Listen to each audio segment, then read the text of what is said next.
Welcome to another of our clean code talks, and today we're going to talk about basically fancy way of saying dependency injection. But I don't want to use the word dependency injection because people kind of have preconceived ideas of what it is. So instead, let's get to the basics and talk about why exactly certain things make code really, really hard to test. In order to test the method, the first thing you have to do is instantiate it. And that seems like something very, very obvious, but it turns out that people tend to put all kinds of crazy things in the constructor, which makes the instantiation process really, really difficult. Not only do they put things in the constructor, people put code into static initialization classes, which makes the code, again, even harder to instantiate because the static initialization class probably goes out and reaches to some kind of singleton and expects it to be initialized and so on and so forth. So the first thing we have to do in order to test any kind of instance methods is to instantiate the class. All right, let's get to some fun code and let's talk about this thing. Suppose you have a piece of code like this, and you want to instantiate a document. Presumably, document is used somewhere else, like let's say a printer. Printer wants a document in order to print it. So the document says, well, I need a URL, and it goes on and instantiates an HTML client and says, hey, HTML client, would you be so kind and go fetch this URL and give me the content, and now I'm going to save the content in my local field. How would you test this? Any suggestions from the audience? Well, you would have to write a test server, right? You would actually have to instantiate a web server that comes up, and you would have to set up the test server with some document that you want, and then you would have to instantiate the document and then pass the URL that's going to have a local host to some port and so on. Do anybody see a problem with this, how cumbersome the whole process is? So we need to do something about this to make this thing easier to instantiate. So any suggestions?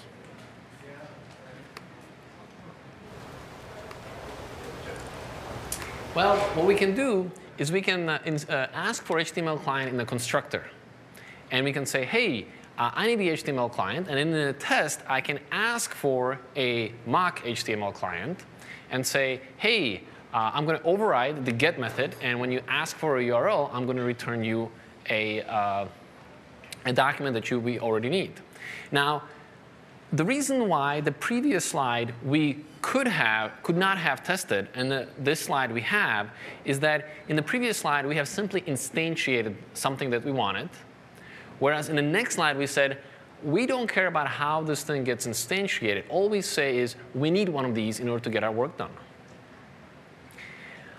And so this particular thing is a lot more testable than the previous one because I can always pass in a mock HTML client.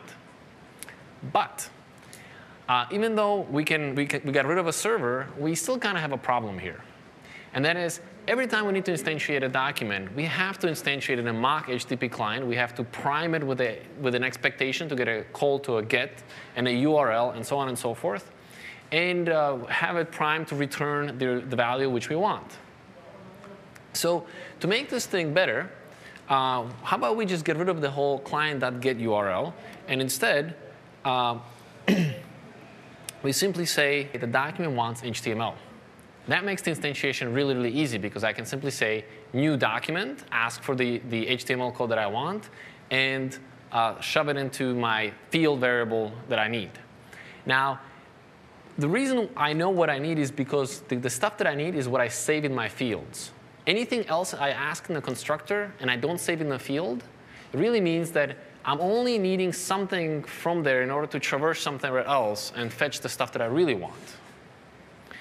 So what you want to end up with is a document like one over here, which simply says, I need an HTML, which you can then store in a string. Now, the reason why this is important is because a lot of other objects depend on a document. Suppose you have a printer. And if you want to instantiate a printer and test out a print method, you presumably have to pass in a document. And it would be really nice if I could simply say, new document, pass in the HTML into the document's constructor, which I want to print, and then test to see if the printer works properly. I don't want to go and mock out all the pieces over and over again. But let's get back to this document over here for a second. What we're doing here is we're mixing the object graph construction with object lookup. Instead of asking what we need, we are constructing it ourselves.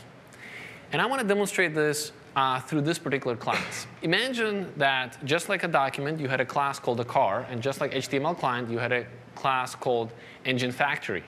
And the car wanted to get a hold of the engine. In the previous class, what we did is we instantiated the engine, the HTTP client, which in this case is the engine factory. Now, isn't this a little bizarre that a car knows how to build a factory and then asks the factory to build an engine, which then it saves inside of itself? I find this rather bizarre. But somehow, when we are dealing with abstract concepts, such as a document, HTTP client, and so on, we easily make this mistake. And we don't kind of notice this is a problem. It's only when we deal with concrete objects do we realize just how silly it is for a constructor to be asking for the factory or something that produces something instead of asking for the item directly.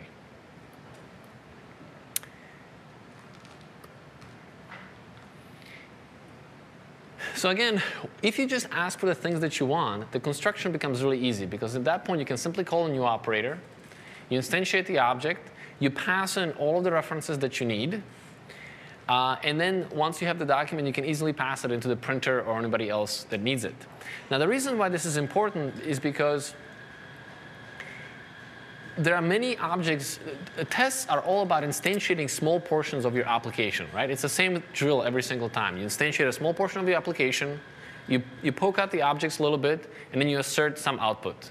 You instantiate some other portion of the application, poke at it, and assert some output.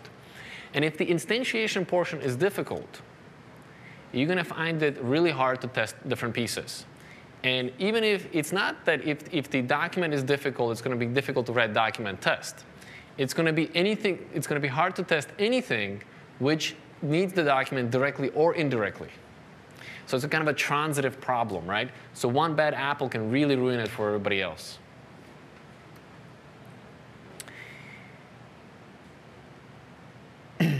This is basically talking about the test driver, the printer, and the document, again in more detail, which simplifies, right? You simply instantiate the test driver, you instantiate your printer, you instantiate your document, and you pass the document through the printer. In the old setup, you would have to instantiate the document, the HTTP client, which is your friendly, which would return the stuff that you need into the document and then pass it into the printer. That just makes the whole process a lot more convoluted and difficult to deal with. So the first problem in testing is really that the test has to successfully navigate the constructor each time instance is needed. And therefore, we really, really want to make sure that in our tests, the constructors are really simple. Preferably, ideally, we would like to have nothing but assignments inside of the constructor. You simply ask for what you need, and you save it into your local variable, in your local field, and you're done with it. So now let's look at something called a service locator. First of all, how many people know what service locator is? OK. So service locator says basically, well, there's all these objects which are really hard to instantiate or hard to get a hold of. So maybe instead of instantiating them directly or having them as a singleton, and we already talked about how singletons are hard to test, we could maybe go and store that responsibility of getting these objects with the service locator, and then we simply pass the service locator around. That gives us a seam, because we can always override an operation on our service locator and then return the object of interest. The problem is that the service locator encourages APIs which lie. Because you simply have a class that says, I need a service locator. And then you look at the APIs without looking at the source code, and you say, gee, I wonder what I need to override in order to make that class testable. And you have no idea. You simply either have to look at the source code, or you have to run the code to see where it crashes in your test in order to figure out what needs to be overwritten. It also becomes difficult to wire different objects together in the test, because while in the constructor you can simply say, I need A, B, and C, and then simply instantiate those things, with the service locator you now have to instantiate those things, but you're not quite sure in which order you have to instantiate them in, and then you have to train the service locator to return them. And finally, the service locator violates the law of Demeter. Instead of asking for the things you want, you're always asking for the service locator and then reaching through the service locator to get the object of interest. So let's have a look what that looks like. By the way, sometimes a service locator is known as a context. And I just want to point out, it is a much better paradigm than having a global state where you store your singletons in. So it's much better than global lookup. At least your code is testable, but it's kind of hard to test. And it hides the true dependencies, which, as I pointed out, it makes the APIs lie about what they actually do. So let's have a look. Suppose you have a house, and the constructor says, I need a locator. What do we have to override in a locator in order to construct the house? No idea. You really need to know what is inside of the constructor to figure this out.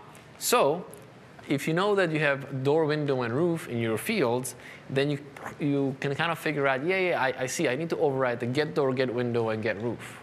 So from a testing point of view, well, before we get to test, this is how the API lies, right? This is what we mean by that. It says, all I need is a service locator, and everything is happy. From a testing point of view, you have to still instantiate the door, roof, and window, but then you have to instantiate the locator. And in some way, you either have to set the parameters on the locator, or you have to override the methods, depending on whether it's an interface or not, and then pass the house into it. Now, suppose a house all of a sudden had a new dependency on, let's say, plumbing. Well, if you had a new dependency on plumbing, then you would simply declare it in your constructor, and you would immediately know which tests do not compile, because now there's a new parameter in the constructor. And you could go into those tests and then fix them. Whereas if now house needs a plumbing and reaches into the service locator to fetch the plumbing, everything still compiles, but random tests all over the place are starting to fail, and you are not quite sure why. It's not exactly obvious that all of a sudden there's a new dependency that was added, and you have to deal with them in this test. The other way of looking at the service locator is basically that all the objects basically, suppose you wanted to reuse a house and give it to somebody else. That means you have to give the person not just the house, but also all the compile time dependencies.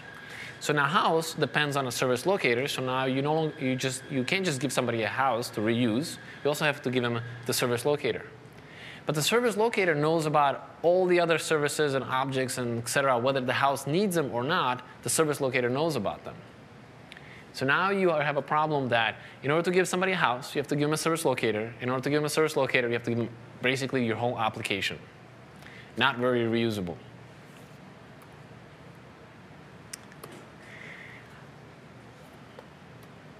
So now let's look at the same exact thing, but this time in the constructor we specify things that we actually need. We say we need a door, window, and a roof. I don't need to look into the source code or run the code to kind of figure out what I have to instantiate. This is very obvious. As a matter of fact, I can simply just look at the Java doc and say, oh yeah, that's kind of what I need. It kind of makes sense that the house needs a door, window, and a roof. Yeah, I can see that, and I'm simply going to go on call the constructors on these. So our test becomes much, much nicer, right? All of that stuff regarding service locator, the overriding or setting or whatever, they just disappeared. And now we're just dealing with what we want.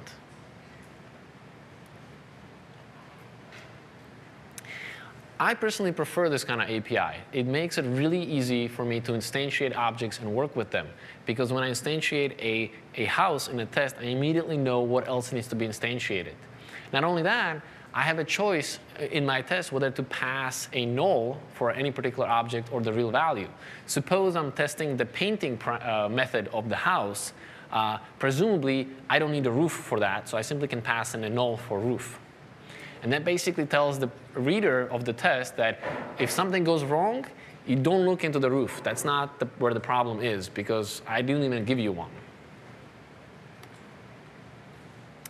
So the thing with service locator is that we are mixing the responsibility of object lookup and object creation. And from a testing point of view, we automatically need either an interface, or we need to override it to mock it, or we need to have a service locator which basically has a whole bunch of setter methods where we can externally set the dependencies. And of course, as I pointed out, anything which depends on a service locator now depends on everything else, whether you like it or not. By the way, people have lots of different names for these things. So sometimes they call it the registry, the locator, the context, the manager, the handler, the environment, the principal, and so on and so forth, right? All different names, same exact idea. Not asking for what you want, but really asking for these intermediate service object, which then knows about the whole world. So now, let's talk about law of Demeter for a second. So imagine you're in the store, and the item you're purchasing is 25 bucks. Do you give the clerk a 25 bucks, or do you give the clerk your wallet and let him retrieve the $25? Yes, Paul? You give them your wallet and you let them retrieve $25. Why is that? In the form of a credit card. In the form of a credit card. Yeah, so I think most of us will agree that you really want to give the clerk $25, right? That makes it much easier from a testing point of view as well. So let's have a look.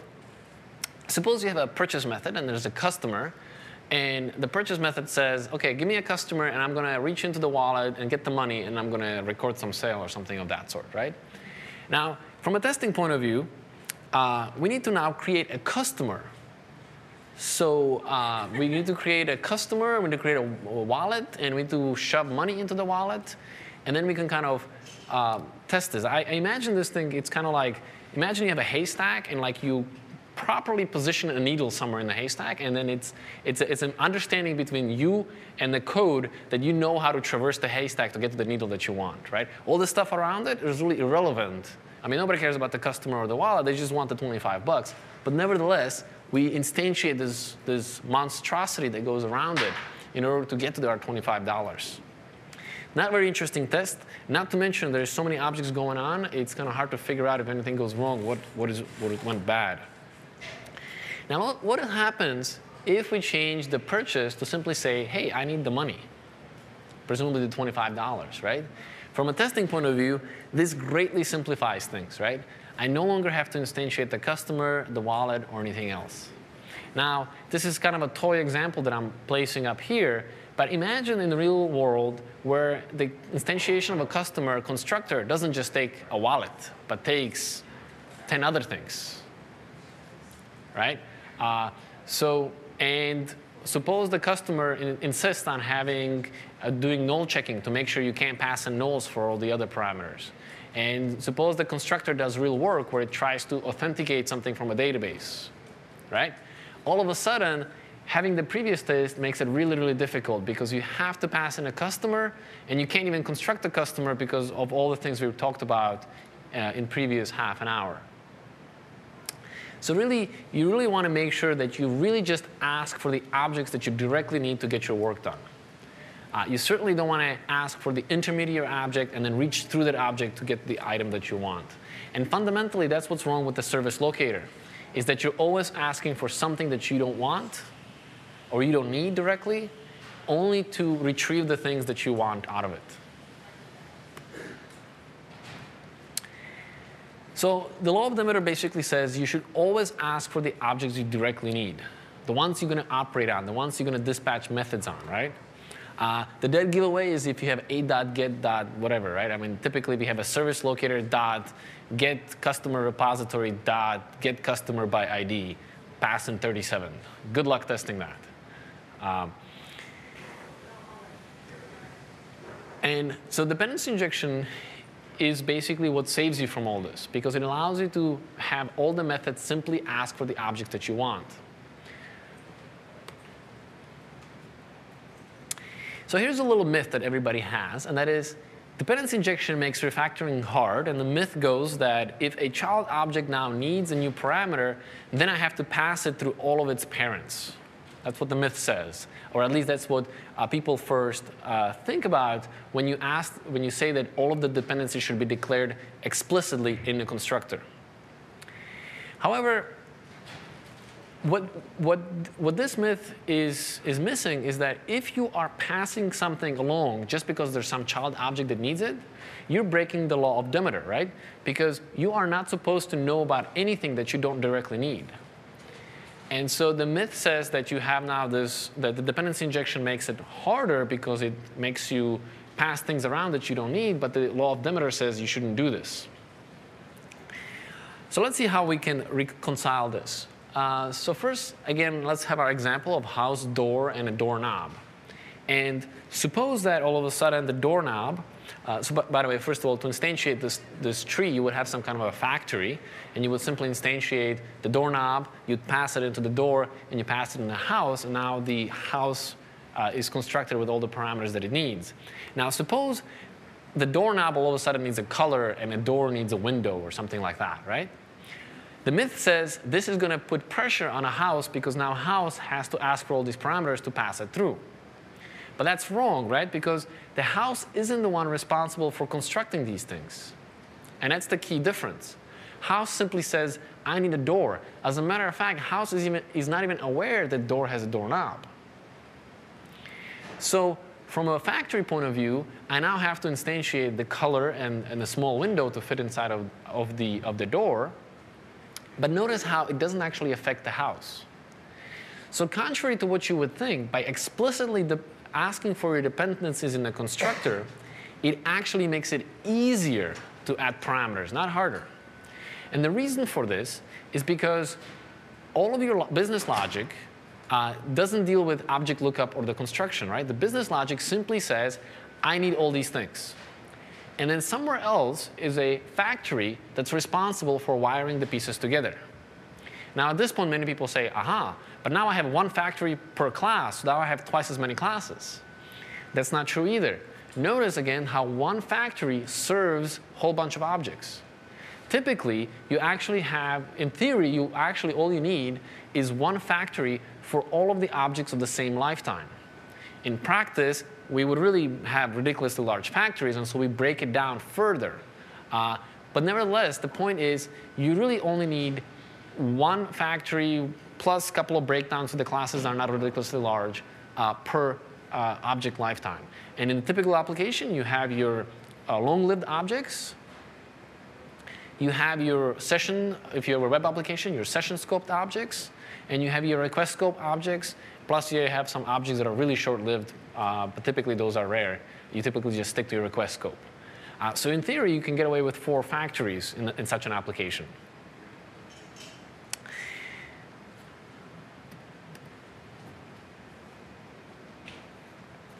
Couple of rules about object construction.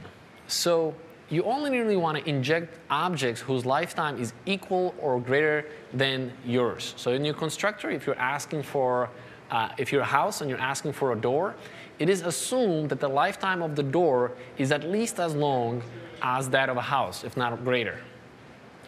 You can get into some really troublesome spots if you break that rule. So if you have an object that needs to have a shorter lifetime, you typically pass that through a stack.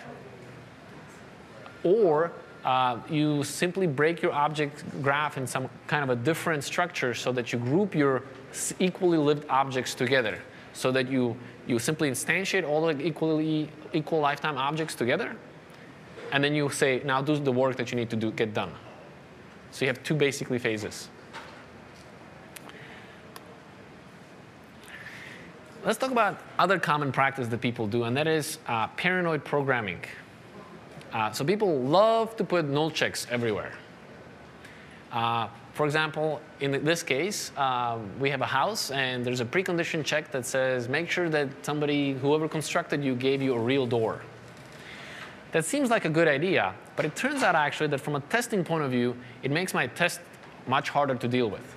Suppose I have a house, and I want to paint the house the color red, and I want to assert that the house color is red after I painted it. Presumably, that has nothing to do with door. So I should be able to simply say, create a house and pass in a null door, because the door is not involved for this particular method. It's involved with other methods, but not with this one. It prevents me from actually doing this, because I need to, the precondition will throw an exception. So these kinds of preconditions actually make it hard for you to instantiate your objects. To put it differently, I prefer an application that I know that it works because I have a whole bunch of tests to prove that it works, rather than have an application that I think it works because there is precondition checks everywhere. Executable checks in forms of a test are always more valuable than having a precondition check. Now, people always say, well, what if it's an external-based API? Rules might be different. Your mileage may vary. If you are really creating an API for an external world where people are going to be calling you, it makes a lot of sense to put precondition checks inside of your methods. But if this is your internal API that your application uses internally, what you're really saying is that you don't trust yourself. And so those checks tend to just hinder your testing rather than make it easier. Also, as I pointed out earlier, is if you come across a test like this and you see new house, new door, you're not quite sure if the door is involved in this particular test or not. Like, is the door involved in painting? You're not sure, right? And so by passing in a null, you're making it clear to the user that door has nothing to do with the particular test I'm doing. And that's, I believe, a valuable information to be passed on. So I like to think of it this particular way, that in production code, right, the code that I expect to ship, I really don't want to get in the business of passing nulls. I always want to pass, don't pass a null, rather give me an empty collection. Don't give me a null for a logger, rather give me a logger that doesn't do anything. So in production code, you always should assume that you're getting a real object that you can call methods on. And if you, for your particular configuration, feel like that particular object doesn't need to do anything, then have a null value object that simply creates no ops for all the methods you call on it. Which should also then mean that you should not ever have to do null checks. Now, that's maybe a stretch and maybe a nice goal to get to, but for the most part, we try to avoid having null checks. Now, in a test, it's the exact opposite. In a test, when I instantiate objects, I really want to be able to pass in nulls to the constructor to basically tell the reader that these parameters are irrelevant for this test. There might be a different test where those parameters are not null and some other parameters are null, but for this test, it's irrelevant. So in your tests, your nulls are your friends, but in production code, it tends to be your enemy. Same thing for the new operator, right? If you instantiate an object in your production code directly, then you're basically preventing anybody from giving you a mock, a friendly, or controlling that construction. That's why we don't want to do a new operator in a constructor like we saw with the document and new HTTP client. It's much better to ask for the HTTP client. Better yet, forget the HTTP client, ask for the thing that you want, which is the document. So your production code really should have all of these be devoid of new operators. Instead, the new operators need to all be inside of either your factories or inside of your tests. Because test is all about instantiating some sub-portion of your application so that you can go and poke on it.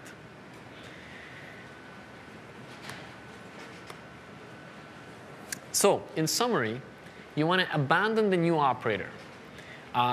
Pretty much in 99% of your cases. Now, there are certain places where new operator is perfectly OK. Instantiating a hash map, there's no problem with that. There's no need to ask for it in the constructor. Just go ahead and instantiate it. Same thing for collection. Instantiating what I would call a value object, such as a user, totally not a problem. Just simply make a user. The key with these objects is that they're all leaves of your application graph. Right? There's nothing behind the hash map, really. It's the end of the road. That's why instantiating it is perfectly OK.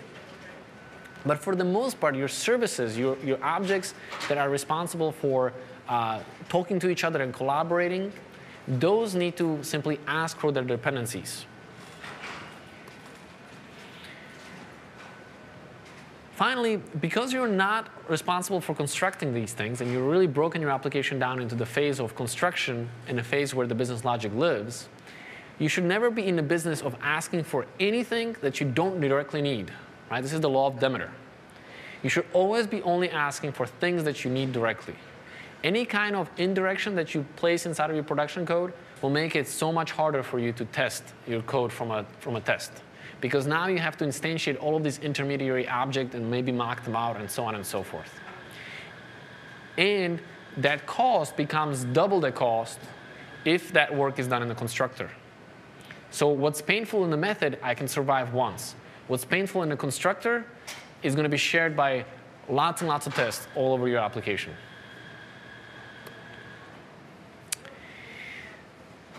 So really, you want to think of your objects as having come into two categories. There is your pile of business logic. This is the stuff that does work in your application. This is also where probably most of your bugs are in your application. This is where the if statements are and the loops and collaborations and so forth. You want to make sure that these objects are really easy to instantiate from a testing point of view. And then you have your pile of factories or the new operators or the builders or so on and so forth.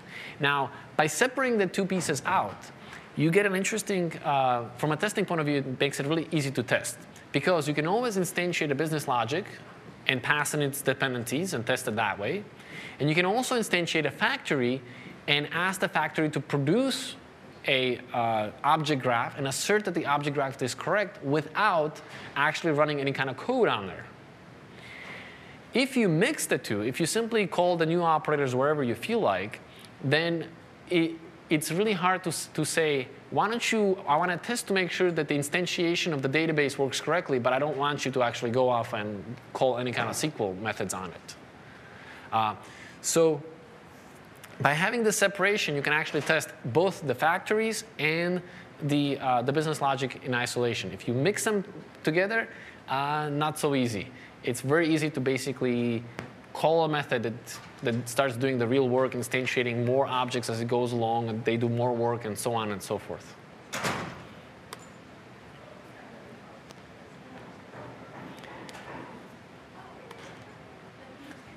So it turns out that our factories, if you follow the dependency injection the way it is recommended, it turns out that it's really, really easy to instantiate things. You simply look at the constructor and you say, in order to instantiate a house, I need to instantiate these other things. In order to instantiate those, I need to instantiate those other things, and on and on and on. As a matter of fact, the whole process is so automatic that you can build a framework that simply uses reflection to look at the constructor and say, aha, in order to instantiate this, I need these other things. And in order to instantiate those, I need those other things, and so on until you get a full closure. One such framework is Juice. And with Juice, you basically don't have to write your factories. You simply write your business logic that says, I need the following services to get my work done. And you assume that the Juice can basically look at the stuff using reflection and say, I know how to put the pieces together, because simply the pieces just ask for each other.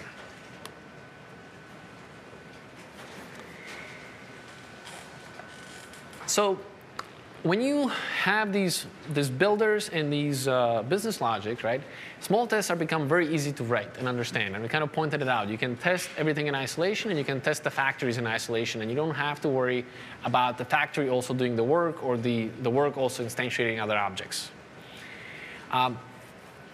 It also makes it so that because there is this set of factories that are responsible purely for wiring, it makes it very likely that if your business logic works, then chances are very good that the whole application works. Because the wiring, especially with the strongly typed compiler, you can't really plug things in the wrong way. I mean, you can in some circumstances, but for the most part, all of the hard things are kind of compile checked for you. So in many cases, it's sufficient to simply have tests for your code and kind of assume that the whole thing works. Now, you probably don't want to just purely assume, and you probably want to have a couple of tests to make sure the wiring works together. But for the most part, if I have tests that prove that everything works in isolation, and I have one simple test that kind of proves one happy path to the application, I'm actually pretty confident that both the pieces work and the wiring is correct, and it's probably working the way I intended to. And I believe that's it. So I am going to ask for questions now.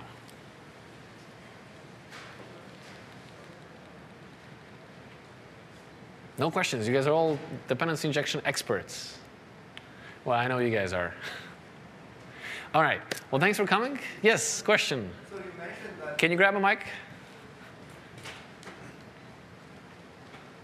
So on the null check thing, you mentioned that my test shouldn't need to create anything, instantiate anything that the code actually doesn't need. Mm-hmm. So there's one kind of a testing fake called a dummy. are you suggesting we will never need a dummy anymore? No, I'm not suggesting you don't need a dummy. So dummy would be like your null value object, correct? Is that what you mean by dummy? Dummy is something that only has the correct type. It doesn't instantiate, it doesn't implement any real method. Right, but it usually has no ops for all the methods. Right. So it's essentially a null value object. So if you have a class that expects to have a logger, and you don't want to actually log anything, I would pass in a dummy logger into, or null value logger into it. I'm actually talking about something slightly different. Let me find the example again with the house and the painting.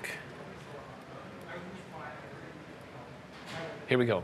A house might have a whole bunch of methods. For example, house might have a lock method. And house also might have a paint method. When I call a lock method, presumably house has to collaborate with the doors and the windows in order to get the whole house locked down.